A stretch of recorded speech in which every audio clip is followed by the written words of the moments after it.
देखिए हर खबर यहीं पर, सब्सक्राइब कीजिए TV9 भारतवर्ष। पर अपने दर्शकों को एक बार फिर बता दें, जिन लोगों ने अभी अभी अपने टेलीविजन सेट्स खोले हैं, विकास दुबे दुर्दांत अपराधी अब मारा जा चुका है, एनकाउंटर में ढेर किया जा चुका है और TV9 भारतवर्ष पर ये पहली तस्वीरें आपको दिखा रहे हैं। अस्पताल में डॉक्टर्स ने मृत घोषित कर दिया था विकास दुबे को और उसके बाद विकास की डेड बॉडी की ये पहली तस्वीरें सामने आ रही हैं। ये देखिए, विकास दुबे का नाम लिखा हुआ है डेड बॉडी पर, पॉलीथीन में रैप कर दिया गया है पूरी डेड बॉडी को। और क्योंकि एनकाउंटर में ढेर हो गया था विकास दुबे और उसके बाद पुलिस वाले हैलेट हॉस्पिटल लेकर पहुंचे थे विकास दुबे को, जहां पर डॉक्टरों ने मृत घोषित कर दिया इस दुर्दांत अपराधी को। और उसके बाद अब उसकी जो डेड बॉडी है वो हैलेट हॉस्पिटल से रिलीज की गई है। तस्वीरें आप देख सकते हैं, पॉलीथीन में रैप की हुई तस्वीर, विकास दुबे की जो स्लिप है वो चस्पा है इसकी डेड बॉडी पर। मीडिया का भारी जमावड़ा। सबसे पहले TV9 भारतवर्ष ने आज आपको ये सुबह खबर दी कि विकास दुबे को एनकाउंटर में ढेर कर दिया गया है और जिस तरह से उज्जैन में दबोचा गया था विकास दुबे को, उसके बाद पुलिस की टीम और STF विकास दुबे को कानपुर लेकर आ रही थी। कानपुर में कोर्ट में आज पेश किया जाना था, लेकिन कानपुर की सीमा में दाखिल होने के बाद एक बड़ा हादसा होता है। जिस कार में सवार था विकास दुबे वो पलट जाती है और उसके बाद यह दुर्दांत अपराधी पुलिस वालों की पिस्टल छीनकर भागने की कोशिश करता है, गोलियां चलाता है, जिसमें जानकारी जो मिल रही है वो ये है कि कुछ कांस्टेबल्स घायल भी हुए हैं, तकरीबन 4 कांस्टेबल्स घायल हुए हैं। उसके बाद पुलिस ने जवाबी कार्रवाई की और इस बदमाश को वहीं ढेर कर दिया। हालांकि उसके बाद विकास दुबे की बॉडी को लेकर आया गया हॉस्पिटल, यह सुनिश्चित करने के लिए कि वो मृत हुआ है या नहीं हुआ है। उसके बाद थोड़ी ही देर बाद डॉक्टरों ने एग्जामिन किया और विकास दुबे को मृत घोषित कर दिया। लेकिन एक बार फिर आपको बता दें, कल TV9 भारतवर्ष ने सबसे पहले आपको यह जानकारी दी थी कि उज्जैन में इस गैंगस्टर को दबोचा गया है और आज TV9 भारतवर्ष का वो इकलौता चैनल था जिसने सबसे पहले आपको यह बताया कि एनकाउंटर में विकास दुबे ढेर किया जा चुका है। हमारे संवाददाता मनीष यादव मौके पर ही मौजूद हैं, एनकाउंटर स्पॉट पर ही मौजूद हैं और वहां से पल पल की अपडेट मनीष ने आज भारतवर्ष के तमाम दर्शकों तक पहुंचाई है। एनकाउंटर स्पॉट पर भी सबसे पहले पहुंचा TV9 भारतवर्ष और बड़ी राहत की बात यह कि यह दुर्दांत अपराधी अब इस दुनिया में नहीं है, इसके खौफ का खात्मा किया जा चुका है। यह पॉजिटिव लिहाज से अगर इस खबर को देखा जाए तो है, लेकिन नेगेटिव जो विचार मन में आते हैं वो ये कि अब बहुत सारे ऐसे राज हैं जो विकास दुबे के जाने के बाद उसके सीने में दफन हो गए हैं, जो शायद अब कभी बाहर ना आ पाए। तो कुल मिलाकर इस वक्त की बड़ी खबर एक बार फिर आपको बता दें, ये तस्वीरें आप देख रहे हैं, ये कानपुर का हैलेट हॉस्पिटल है जहां पर विकास दुबे को लाया गया था और यहीं के डॉक्टर्स ने मृत घोषित किया विकास दुबे को एग्जामिन करने के बाद। ये पहली तस्वीर हैलेट हॉस्पिटल से आप देख रहे हैं जहां पर विकास दुबे की डेड बॉडी को अब रिलीज किया गया है। मुठभेड़ की जो टाइमलाइन है उसके बारे में भी आप जान लीजिए। सुबह 6:30 बजे के करीब यह एनकाउंटर हुआ था। 6:18 पर पिस्टल छीनकर विकास भागा था। 10 से 15 मिनट तक गोलियां चलती रही एनकाउंटर स्पॉट पर। कानपुर में दाखिल हो चुकी थी ये सारी गाड़ियां। उसके बाद ये सब कुछ हुआ है, हादसा हुआ, एक गाड़ी पलटी और उसके बाद विकास ने भागने की कोशिश की और 10 से 15 मिनट तक विकास दुबे और पुलिस वालों के बीच गोलियां चलती हैं। जो जानकारी हमें मिल रही है उसके मुताबिक यह भी है कि 4 आरक्षी, 4 कांस्टेबल्स इस मुठभेड़ में घायल भी हुए हैं जिन पर गोलियां चलाई विकास दुबे ने और जवाबी कार्रवाई में विकास दुबे बेमौत मारा गया। घायल विकास को STF अस्पताल लेकर गई जहां पर डॉक्टरों ने उसे मृत घोषित कर दिया क्योंकि इस दुर्दांत अपराधी के सिर में और सीने में गोली लगी थी। यह देखिए, जिस बात का मैं अभी जिक्र कर रहा था, 4 पुलिस वाले घायल हुए हैं इस एनकाउंटर में और यह तस्वीरें कहीं ना कहीं उन लोगों को भी देखनी चाहिए जो इस एनकाउंटर पर सवाल उठा रहे हैं। ये कांस्टेबल जो हैं वो नजर आ रहे हैं जो कि घायल हुए हैं इस एनकाउंटर में और यही वो कांस्टेबल है जिनकी पिस्टल लेकर विकास दुबे फरार हुआ था गाड़ी के पलटने के बाद और उसने फायर किया पुलिस वालों पर, एसटीएफ वालों पर। उसके बाद जवाबी कार्रवाई में विकास दुबे को ढेर कर दिया गया। इस दुर्दांत अपराधी को मार गिराया गया। तस्वीरें आप देख सकते हैं कि किस तरह से विकास दुबे की गोली से ये पुलिस वाले भी घायल हुए हैं। तो सिर्फ और सिर्फ विकास दुबे को गोली नहीं लगी है, इस एनकाउंटर में पुलिस वाले भी घायल हुए हैं, जिस बात का मैं थोड़ी देर पहले जिक्र कर रहा था। अब देखिए तस्वीरें भी TV9 भारतवर्ष आपको दिखा रहा है। ये वो पुलिस वाले हैं जो कि विकास दुबे को उज्जैन से कानपुर लेकर आ रहे थे और विकास दुबे ने इन पुलिस वालों पर ओपन फायर किया, पुलिस वाले की पिस्टल छीनकर। और आपको बता दें, डीजीपी ने सीएम योगी को एनकाउंटर की जानकारी दे दी है। यूपी के डीजीपी अवस्थी ने सीएम योगी को एनकाउंटर की जानकारी दे दी है। मुख्यमंत्री आवास पहुंचे हैं डीजीपी और उन्होंने मुख्यमंत्री योगी आदित्यनाथ को सारी जानकारी दी है कि आखिर वो कौन सी परिस्थितियां थीं जिसमें विकास दुबे का एनकाउंटर करना पड़ा पुलिस को, एसटीएफ को। यानी जो पूरी टाइमलाइन इस वक्त TV9 भारतवर्ष आपके सामने रख रहा है, वो पूरी टाइमलाइन मुख्यमंत्री योगी आदित्यनाथ के सामने रखी गई है। बताया गया उन्हें कि आखिर वो कौन सी परिस्थितियां थीं जिसके चलते एनकाउंटर किया गया, जिसके चलते विकास दुबे को ढेर किया गया इस एनकाउंटर साइट पर।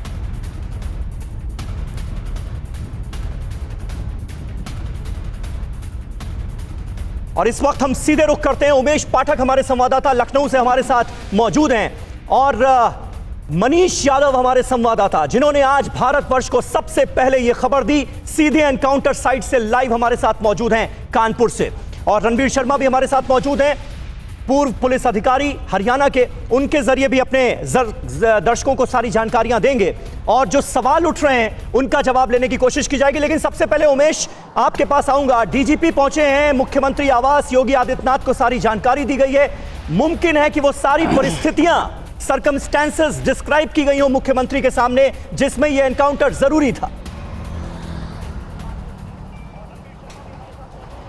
जी, मैं आपको बताना चाहूँगा, यूपी के सीएम योगी आदित्यनाथ के पास आधा घंटा पहले अभी अपर मुख्य सचिव गृह अवनीश अवस्थी, इसके अलावा जो डीजीपी हैं वो पहुंचे हुए हैं और सारी चीज़ों को ब्रीफ कर रहे हैं कि क्या हालात वहां पर बन गए थे। एसटीएफ के जो सूत्र हैं जिनसे हमारी बात हुई, उनका ये कहना है कि गाड़ी पलटने के बाद जो विवेचक थे रमाकांत पचौरी, उनकी पिस्टल, वो इंजर्ड हो गए थे तो उनकी पिस्टल लेकर के वो भागा है और खेत में जाने के बाद जब पुलिस पार्टी ने उसको घेरा है तो बाकायदा आत्मसमर्पण के लिए उसको मौका दिया गया, लेकिन वो गोली चलाने लगा।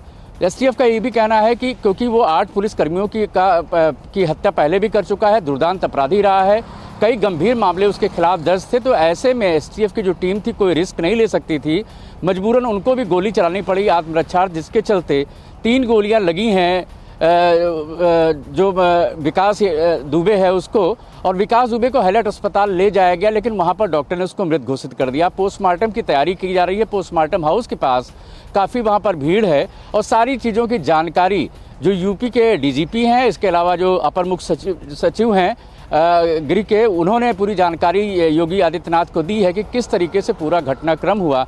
उज्जैन से लेकर के यहाँ आने के बीच में किस तरीके से एहतियात बरता गया, कई बार गाड़ियां बदली गई, कई बार गाड़ियां आगे पीछे की गई। स्थानीय जो पुलिस थी, जो लोकल पुलिस थी, उसकी भी मदद ली जाती रही, लेकिन ऐसे में शक ये था क्योंकि एक बड़ा नेटवर्क उसका है, तो ऐसे में कोई मददगार सामने ना आ जाए और पुलिस पार्टी पर हमला न कर दे, लिहाजा एहतियात बरतते हुए आए। लेकिन जैसे ही कानपुर की सीमा में वो दाखिल हुए हैं, जो कि इलाका कहा जाता है जो विकास दुबे है उसका ही इलाका है, वहां पर उसकी खासी पैठ है, तो ऐसे में जब गाड़ी पलटती, क्योंकि बारिश हो रही है उस दौरान वहां पर गाड़ी पलट जाती है, तो ऐसे में बिल्कुल ये जिन परिस्थितियों का आप जिक्र कर रहे हैं उसके बारे में बहुत हमारे दर्शकों की दिलचस्पी है कि आखिर वो कौन सी परिस्थितियां रही जिसके चलते विकास दुबे को मार गिराया गया कानपुर शहर पहुंचने से पहले ही, क्योंकि कानपुर की कोर्ट में आज पेशी होनी थी। मनीष यादव का रुख करेंगे एनकाउंटर स्पॉट पर सबसे पहले पहुंचने वाले TV9 भारतवर्ष के संवाददाता मनीष यादव, जिन्होंने आज सबसे पहले आज की ये सबसे बड़ी खबर आपके सामने रखी। मनीष, आप जरा हमारे दर्शकों को बताइए पूरी टाइमलाइन, कैसे क्या क्या हुआ, क्योंकि गाड़ी जब पलटी उसके पीछे तमाम रिपोर्टर्स भी थे, मीडिया की टीम क्योंकि लगातार इस खबर को ट्रैक कर रही थी तो मीडिया वाले भी मौजूद थे। उसके बाद गाड़ी पलटती है और वो कौन सी परिस्थितियां ऐसी पैदा होती हैं जिसके चलते पुलिस को एनकाउंटर करना पड़ता है इस दुर्दांत अपराधी का, विस्तार से बताइए। देखिए, सबसे पहले जो समय मैं बताऊं समीर, जो घटनाक्रम का समय है 6:15 से लेकर 6:30 के बीच का है। लगातार मीडिया कर्मी फॉलो कर रहे थे TV9 भारतवर्ष की टीम जालौन से, फॉलो कर रही थी एसटीएफ की टीम को। यहाँ पर लगभग 6 बजे कानपुर की सीमा में वो प्रवेश एसटीएफ की टीम ने किया और यहाँ जो घटना स्थल है, स्पॉट है, भौती चौराहे से बहुत ज़्यादा दूर नहीं है, लगभग 5 किलोमीटर के दायरे में है। वहाँ पर एसटीएफ की टीम लगभग 6:10 पर पहुंची। बारिश हो रही थी, गाड़ी अनियंत्रित हुई, अनकंट्रोल्ड हुई, ड्राइवर गाड़ी पर काबू नहीं कर पाया, जिसके चलते गाड़ी पलट गई। 3 गाड़ियां काफिले में थी और आजू बाजू कई थानों के जो पुलिस फोर्स है उनकी गाड़ियां भी लगी थी, क्योंकि हर थाने पर, हर जिले की सीमा पर चौकस व्यवस्था की गई थी, सुरक्षा व्यवस्था मजबूत रहे, ऐसा एसटीएफ का कहना था, जिसके चलते हर जिले के एसपी को अलर्ट था। कानपुर जिले के एसपी को भी अलर्ट था, क्योंकि कानपुर में यहाँ पे आया ही उस अपराधी को आना ही है, तो ऐसे में कानपुर पुलिस भी बड़ी मुस्तैदी से जुटी थी, सीमा से उसे रिसीव किया था और यहाँ तक आए थे। जब गाड़ी अनियंत्रित होकर पलट गई, उसके बाद सफारी में बैठे हुए विकास दुबे ने, जो उनके साथ विवेचक बैठे हुए थे, उनकी पिस्टल छीनने का प्रयास किया और कामयाब हुआ। पिस्टल छीनकर गाड़ी से उतरकर वो भागा, पीछे एसटीएफ के पुलिसकर्मी भागे। जवाबी पहले फायर किया विकास दुबे ने,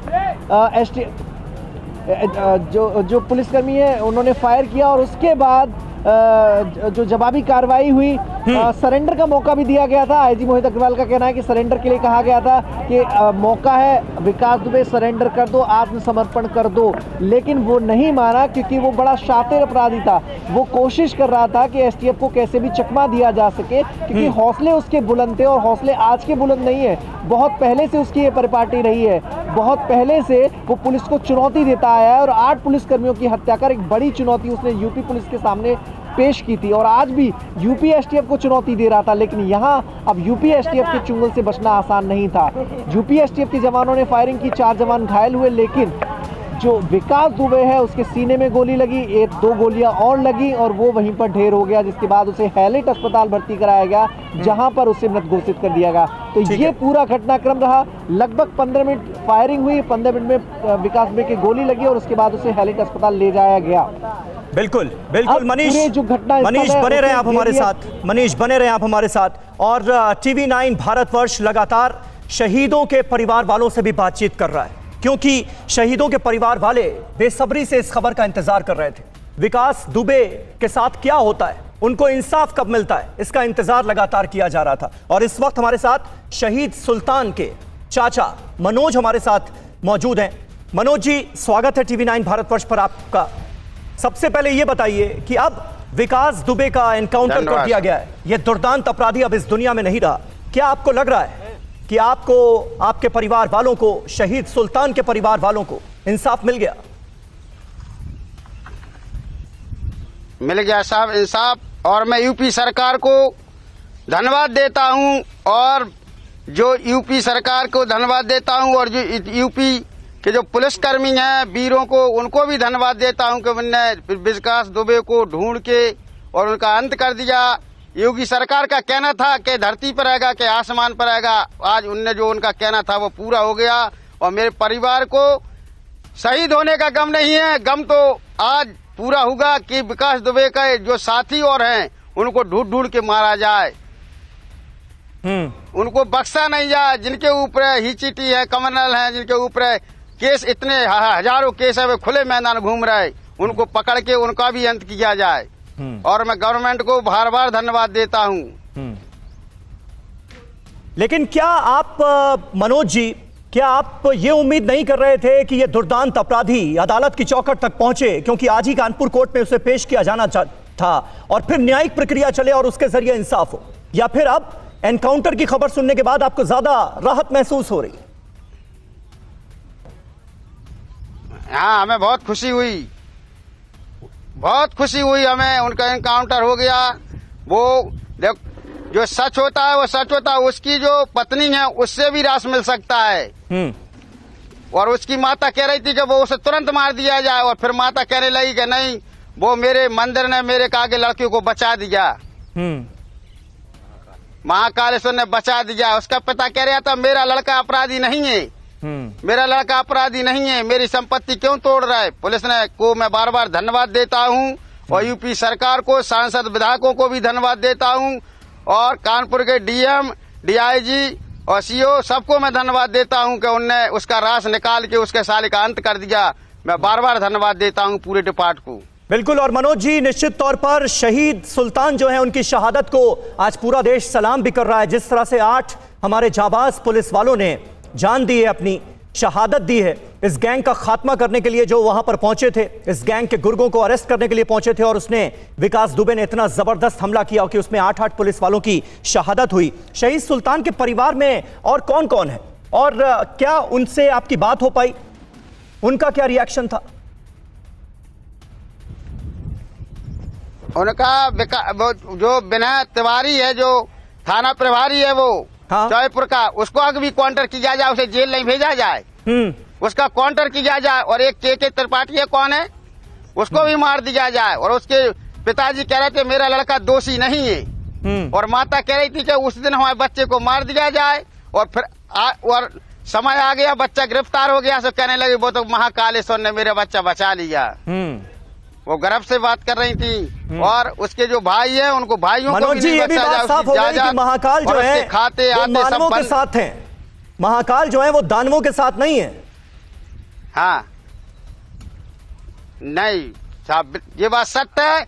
जैसा विकास था, विकास ने अपने हाथन विनाश करा लिया। ईश्वर की ये गतियां हैं। देखो, कालेश्वर जी ने उन्हें पकड़कर उसका चौपट करवा दिया, साले का अंत कर दिया। ठीक है, थोड़ा सा अल्फाजों पर काबू रखें, थोड़ा सा अल्फाजों पर काबू रखें। हम आपकी भावनाओं की कदर करते हैं। रणवीर शर्मा साहब हमारे साथ मौजूद हैं, हरियाणा के वरिष्ठ पुलिस अधिकारी। रणवीर शर्मा साहब, देखिए, 2 बातें अब निकलकर सामने आती हैं। इस वक्त जो कोई भी इस खबर को देख रहा है, उसके जहन में 2 सवाल उठ रहे हैं। पॉजिटिव ये कि ये दुर्दांत हत्यारा, दुर्दांत अपराधी अब इस दुनिया में नहीं है, इसके खौफ का अंत हो चुका है। नेगेटिव ये कि कहीं बहुत सारे ऐसे राज इसके सीने में दफन ना हो, जो कि अब दुनिया के सामने शायद कभी ना आ पाए। आप किस तरह से देखते हैं इसे? देखो, मैं 2 तरीके से मेरा अनुभव रहा है। हमारा एक पहल कांड था जिसमें भी इस प्रकार का एक इनकाउंटर हुआ था, तो वो अनुभव मेरे साथ है। मैं उस वक्त एसएसपी था। मैं कह रहा, जो भी कुछ हुआ है कानपुर की ज्यूरिडिक्शन में, एसटीएफ ने जो किया है, परमात्मा से मैं दुआ करता हूं कि ये खतरनाक अपराधी का इनकाउंटर सही हुआ, नंबर 1। नंबर 2, जो दूसरा पक्ष है कि अगर ये न्यायिक प्रक्रिया से गुजरता तो इसकी एक एक कड़ी समाज के सामने आती, एक एक राज समाज के सामने आता, और वो काली भेड़ें, चाहे वो नेतागण थे, चाहे कर्मचारी थे, चाहे अधिकारी थे, एक एक का पर्दाफाश होना बहुत जरूरी था समाज के सामने, देश के सामने, मीडिया के थ्रू, कि किस प्रकार से इन लोगों को पाला जाता है, किस प्रकार से इन लोगों की रखवाली की जाती है, पुलिस कैसे करती है, नेता कैसे करते हैं, जुडिशरी कैसे करती है। तीनों का एक्सपोज होना बहुत जरूरी था, और जिससे कि समाज आज जागरूक है आप लोगों की वजह से। रणवीर जी, लेकिन जहन में एक और सवाल आता है। रणवीर जी, जहन में एक और सवाल आता है, क्योंकि इस मुल्क में हमारे सामने न जाने कितने ऐसे एग्जाम्पल्स हैं जहां पर बड़े बड़े दुर्दांत अपराधी जेल के अंदर से अपनी सल्तनत चला रहे हैं। यह भी तो है ना? यस, ये बात बिल्कुल सही है, लेकिन वहां भी हमारी कमी है, हमारे प्रशासन की कमी है। हम उसकी अकाउंटेबिलिटी फिक्स नहीं होती, उनकी हिम्मत नहीं। अगर एक एसपी या जेल सुप्रिटेंडेंट और डिप्टी कमिश्नर, 3 पावर है वहां पे, ये लोग अपनी काम जो दिया है वो सही तरीके से करें तो चिड़िया पर नहीं मार सकती उनके। बिल्कुल सही बात है, बिल्कुल सही बात है। हिम्मत, क्योंकि हम उनके अफसरों की, कर्मचारियों की इस वोट बैंक के चक्कर में अकाउंटेबिलिटी फिक्स नहीं करते। जो हमारी दिनचर्या है पुलिस अफसर की या जेल सुप्रिटेंडेंट की या नेता की, वो अपनी ड्यूटी, जो एक सेवक की भूमिका है। बिल्कुल बिल्कुल रणवीर जी, आप सही बात कर रहे हैं, और हम तो ये भी उम्मीद करेंगे कि भले ही विकास दुबे का एनकाउंटर हो गया हो, लेकिन अकाउंटेबिलिटी जो है वो फिक्स होनी चाहिए। और जिस तरह से शहीद सुल्तान सिंह के चाचा इस वक्त हमारे साथ मौजूद थे, उन्होंने साफ तौर पर कहा कि थानेदार विनय तिवारी और दरोगा के शर्मा, इनके खिलाफ भी सख्त से सख्त कार्रवाई होनी चाहिए। और उन तमाम भेदियों के खिलाफ, वो तमाम लोग जो हर राज विकास दुबे के कान में भरते थे, हर राज खोलते थे उसके पास जाकर, उनके खिलाफ भी सख्त से सख्त कार्रवाई होनी चाहिए, और यह देश चाहता है। फिक्र आपकी, सोमवार से शुक्रवार रात 9 बजे, सिर्फ टीवी 9 भारतवर्ष पर।